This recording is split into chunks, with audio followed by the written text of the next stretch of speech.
মানিকগঞ্জের ১ ঘন্টার বাজার। দুধ বিক্রিতে চমকপ্রদ সাফল্য।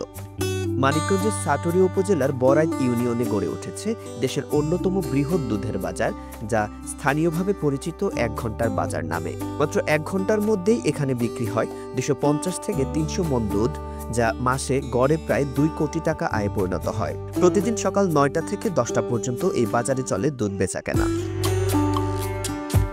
ধলেশ্বরী নদীর পূর্ব পাড়ে অবস্থিত এই বাজারে পশ্চিম পাড়ের রাজৈর, বরাইত, কাকরাইত, গালা, তিল্লির চর, নাটুয়াবাড়ি সহ আশপাশের গ্রামের খামারিরা দুধ নিয়ে আসেন।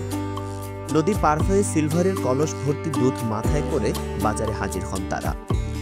১ ঘন্টার মধ্যেই সব দুধ বিক্রি হয়ে যায়, আর তাই এটি পেয়েছে ১ ঘন্টার বাজার নাম।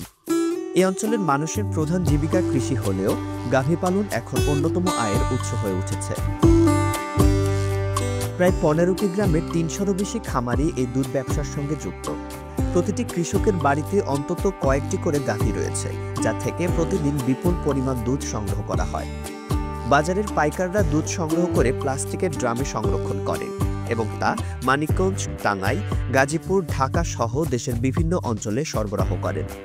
এই দুধ থেকে তৈরি হয় দই, ছানা, মিষ্টি ও ঘিয়ের মতো সুস্বাদু খাদ্যপণ্য। গোপালপুর বাজারের এই দুধ ব্যবসা এখন আশেপাশের গ্রামের মানুষের প্রধান আয়ের উৎস হয়ে উঠেছে। খামারিরা স্বপ্ন দেখছেন আরও বড় পরিসরে এই শিল্প গড়ে তোলার, যা স্থানীয় অর্থনীতিতে গুরুত্বপূর্ণ ভূমিকা রাখবে।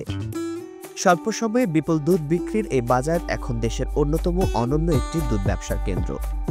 যদি সুযোগ সুবিধা আরও বৃদ্ধি করা হয়, তাহলে এটি হতে পারে বাংলাদেশের সবচেয়ে বড় দুধের বাজারগুলোর একটি। আপনি কি কখনো এই দুধ বাজারের গল্প শুনেছেন? আপনার মতামত জানাতে ভুলবেন না।